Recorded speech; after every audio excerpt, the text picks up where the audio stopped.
Seja bem-vindo ao 29º episódio da série Primeiras Frases em Inglês. Aqui a gente está criando a base do seu inglês, o seu alicerce mesmo, as primeiras estruturas, primeiras frases que você precisa conhecer, e são episódios sequenciais. Então eu vou acumulando o seu conhecimento ao longo dos episódios, sempre assumindo que você assistiu ao anterior antes de estar aqui. Então se você está com pendência e não assistiu algum episódio anterior do Primeiras Frases, volta lá para assistir para que tudo isso faça sentido para você. E hoje a gente vai continuar falando de adjetivos, que são aquelas palavrinhas que expressam características das coisas, né? A gente começou, na verdade, no episódio 28, que foi o episódio anterior, a gente começou a ver sobre os adjetivos, viu como é que eles funcionavam, mostrei um pouco de alguns exemplos deles, e nesse episódio aqui, a gente vai continuar falando de adjetivos, mas eu quero mostrar um outro pontinho importante de você saber sobre eles, que é quando aparece em parzinho com a palavra que eles estão dando essa característica. O que eu quero dizer com isso? Por exemplo, é um amigo novo. Ou então, é uma casa grande. Ou então, é um carro vermelho. Quando eu quero falar assim em parzinho, amigo novo, casa grande, carro vermelho, como é que funcionam os adjetivos? Porque até então a gente só tinha visto a casa é grande. A gente não viu como falar casa grande. E é isso que a gente vai ver agora. Dá uma olhada nessa primeira frase aqui para poder começar a entender o que está acontecendo. I want a small car. I want a small car. Eu quero um carro pequeno. Por exemplo, small é o adjetivo aqui dessa frase, a característica significa pequeno. E olha que interessante como aparece em par. Em português a gente fala carro pequeno. Em inglês é small car. A gente inverte a posição. Sempre que for aparecer assim em par, logo seguido da coisa, você sempre vai colocar o adjetivo antes. Sempre vai colocar a característica antes da coisa. Então você não vai falar eu quero um carro pequeno falando I want a car small. É sempre small car. Claro, para você falar frases como, por exemplo, the car is small, aí beleza, o carro é pequeno. Aí a estrutura de frase é basicamente igual à do português. Só que aqui eu não quero falar o carro é pequeno, eu quero falar simplesmente o bloco carro pequeno. E é aí que você tem que colocar a característica antes da coisa. Enquanto em português a gente coloca a característica depois, né? Vamos seguir em frente aqui para você ver mais exemplos e você vai perceber que sempre vai acontecer exatamente dessa forma, esse parzinho. Próxima frase aqui. He's an old friend. He's an old friend. Ele é um velho amigo. Esse he's que está aparecendo aqui, na verdade é he is. Para falar que ele é, mas a gente já viu que o he is pode ser contraído ficando dessa forma. His significa exatamente a mesma coisa, é só para ficar mais rápido. Então, ele é um old friend, um velho amigo. Esse, na verdade, é uma frase que eu coloquei adaptado do que a gente tinha visto lá no episódio 28. Esse bloco velho amigo, como old friend, escrito assim, tinha aparecido na aula anterior. Só que não gerou dúvidas, porque em português, por algum motivo, para essa expressão, a gente também fala velho amigo, em vez de amigo velho. Então, acabou sendo a mesma ordem exata. Old é velho, friend é amigo. Então, por algum motivo em português, para essa expressão específica, a gente faz isso, não gera dúvidas. Então, eu coloquei esse bloquinho lá naquele episódio anterior. Porém, em inglês, o old tá aqui, porque nunca ia ser a friend old, um amigo antigo. A gente pode falar, ele é um amigo antigo. Em inglês, jamais. Sempre old friend com old aparecendo antes. Igual lá no exemplo anterior. Small car com small aparecendo antes. Que mais? It's a big opportunity. It's a big opportunity. É uma grande oportunidade. A palavra big significa grande. Enquanto a gente tinha small para pequeno, big é o contrário. Big significa grande. Se eu quero falar que é uma grande oportunidade, tenho que colocar o big antes. Inclusive a palavra opportunity, ela é falada de um jeito um pouquinho diferente, ó. Opportunity. Opportunity. Não precisa colocar muita força nesse T aqui não, tá? Fica parecendo um R. Opportunity. Mais ou menos assim. Não posso falar opportunity big é uma oportunidade grande. A gente poderia falar uma oportunidade grande. Em inglês, jamais. Tem que ser big opportunity com o big antes. Sempre. Então, se eu quero falar coisas como, por exemplo, a big chance é uma grande chance, o big vai vir antes. Se eu quero falar que é uma casa grande, big house. Tá aí respondida a dúvida que eu levantei no começo. Casa grande, big house. Nunca vai ser house big, apesar de que em português a gente faz e em inglês não. Então é muito engraçado, né? Para algumas expressões a gente põe a característica antes, tipo, é uma grande oportunidade. Enquanto para outras a gente coloca a característica depois. casa grande, em vez de grande casa. Vai entender, em português não faz muito sentido, né? Mas em inglês é batata, vai estar antes. Próximo caso. They have a great house. They have a great house. Eles têm uma casa ótima. Eles têm uma casa incrível. A palavra great, ela significa legal demais, incrível, bacana. Ela é um pouco mais forte que good. Porque se eu falo a good house, é uma casa boa, legal, uma casa boa. Mas o great, ele é maior do que o good. O great é mais forte, tipo assim, ó. Incrível, grandioso, maravilhoso, fantástico. O great, ele é mais intenso do que só good. Ok? Good idea, boa ideia. Great idea é ótima ideia, ideia incrível. Então, they have a great house. Eles têm uma casa incrível, uma casa ótima. E nunca they have a house great. O great sempre vai estar antes ali no parzinho. Seguindo em frente. I love my new job.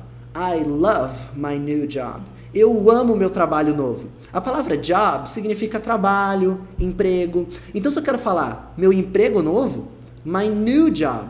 O new, que significa novo, vai estar antes, tem que estar. I love my new job. Lembra que eu comentei com você? A pronúncia dessa palavra aqui, new, ela é mais próxima de nu do que de new, desse jeito aqui. É tipo uma mescla entre os dois. Fica tipo assim, new, new. Não é nem new e nem nu. É um meio termo.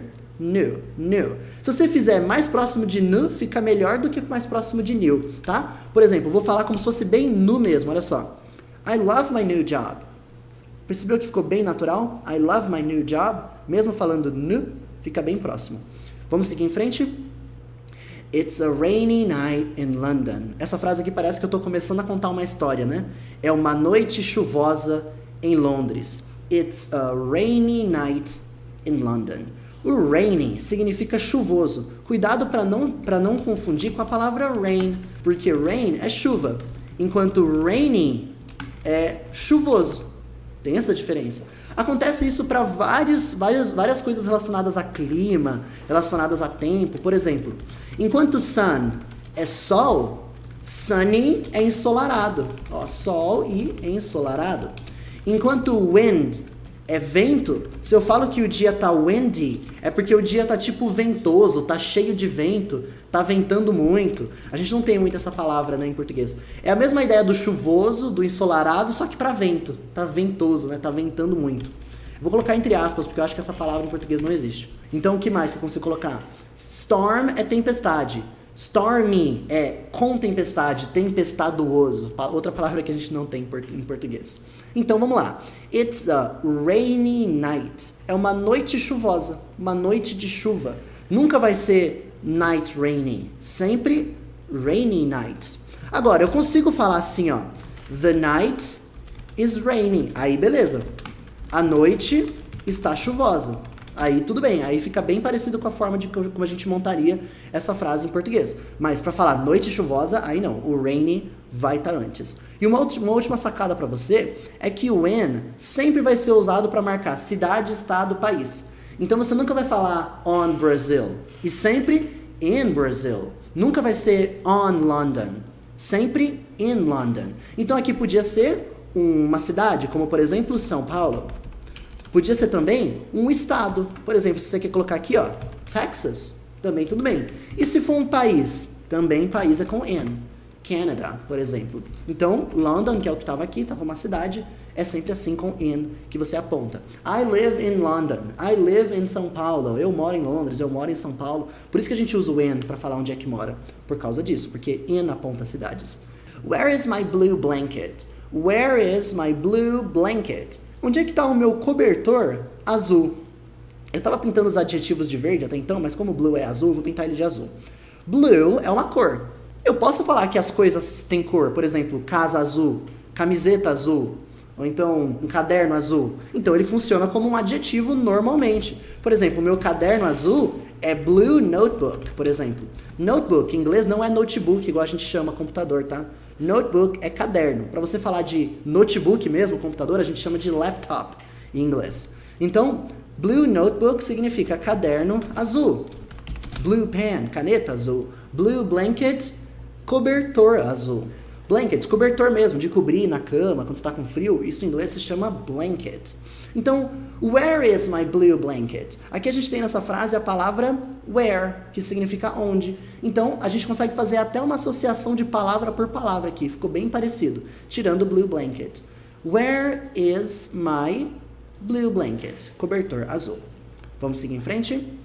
I have a small and happy family. I have a small and happy family. Eu tenho uma família pequena e feliz. A gente tem dois adjetivos nessa frase, duas características. A primeira é small, que significa pequeno. E eu conseguiria falar simplesmente assim, ó. I have a small family. Já estaria certo. Mas e se eu quiser colocar mais uma característica da minha família? É uma família pequena e feliz. Eu posso adicionar o feliz aqui? Posso sim. Só colocar small and happy. Happy em inglês significa feliz. E o que você tem que lembrar é, a característica, por mais que seja 2 ou 3 ou 4 ou 10 características, vão estar antes da família. Claro, você pode falar my family is small and happy. Você poderia falar dessa forma, parecido com o português. Minha família é pequena e feliz. Mas quer falar família pequena e feliz? Small and happy vai estar antes. Ok? I have a small and happy family. Seguindo em frente, we don't live in that tall building anymore. We don't live in that tall building anymore. Nós não moramos naquele prédio alto mais. Olha só que interessante. A gente está começando a criar frases um pouco mais trabalhadas. Eu estou te explicando as coisas ao longo das aulas e a gente está começando a criar frases mais trabalhadas. A gente já aprendeu o don't em outra aula, já aprendeu o that em outra aula. A gente está aprendendo agora o tall aparecendo aqui. A gente está começando a aumentar a nossa gama aí de frases. O que o don't está fazendo aqui? Negando. We don't live, então nós não moramos. O verbo to live significa morar, viver em algum lugar. We don't live in, nós não moramos em. Em o quê? E agora eu vou tirar o tall aqui um pouquinho só para você olhar essa parte. That building significa aquele prédio. Do jeito que a gente viu a usar o that para poder apontar as coisas ao nosso redor. Então talvez o prédio tá lá no fim da rua, né? Eu aponto para você, ó. We don't live in that building. A gente não mora naquele prédio. Eu poderia apontar assim.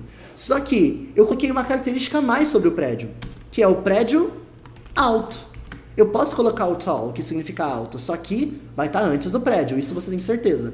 Então, we don't live in that tall building. Essa frase já estaria certa. Nós não moramos naquele prédio alto. Você já poderia falar isso aqui. Só que o que eu quero dizer é, nós não moramos naquele prédio alto, mas a gente já morou. A gente só não mora mais. E para você falar que você não faz mais alguma coisa, existe a palavra anymore. Anymore significa não faço mais. É um mais, só que é específico para quando você fazia alguma coisa e não faz mais. Por exemplo, se eu falar assim, ó, por exemplo, I don't study Chinese, tá certo, eu não estudo chinês. Só que se eu quero falar que eu não estudo chinês mais, eu já estudei, eu só não estudo mais, entra em ação o anymore. I don't study Chinese anymore. É assim que você vai falar. Eu não estudo chinês mais. Ou eu não estudo mais chinês. A gente pode colocar o mais aqui também, né? Eu não estudo mais chinês. A gente coloca tanto no final quanto no meio da frase. Em inglês é batata. O anymore vai estar lá no fim da frase.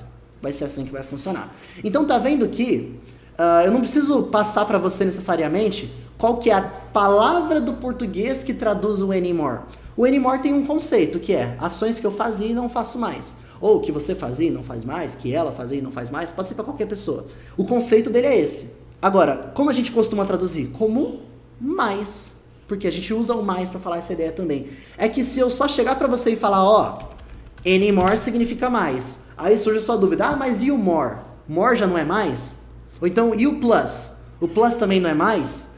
Surge essa dúvida se você não souber o conceito por trás da palavra específico do uso dela. Então, esse é o uso do anymore. Se você foca aqui, acabou essa dúvida. E assim a gente finaliza as frases do episódio 29 do Primeiras Frases em Inglês. Você aprendeu aqui sobre as características aparecendo em parzinho com a coisa. Tall building, prédio alto. Old friend, um amigo antigo. Great house, uma casa ótima. Blue car, carro azul e assim por diante. A ideia é colocar a característica antes, quando tiver nesse parzinho, quando tiver em dupla com a coisa. Eu faço questão de falar isso, porque se você quiser falar coisas como, por exemplo, o prédio é alto, aí você fala parecido como ficaria em português. The building is tall. The building is tall. Fica parecidinho com o português na ordem das palavras, mas em parzinho, não. Tá bom? Então esse foi o episódio 29 da série Primeiras Frases. Me conta aqui embaixo se restou alguma dúvida, se você quer complementar alguma coisa. E a gente se vê no episódio 30, que agora a gente vai parar de falar de adjetivos desse jeito aqui e vai falar de um outro assunto muito importante, que são as palavras de posse. Meu, seu, dele, dela. É isso que a gente vai ver no próximo episódio do Primeiras Frases em Inglês. Eu te vejo lá.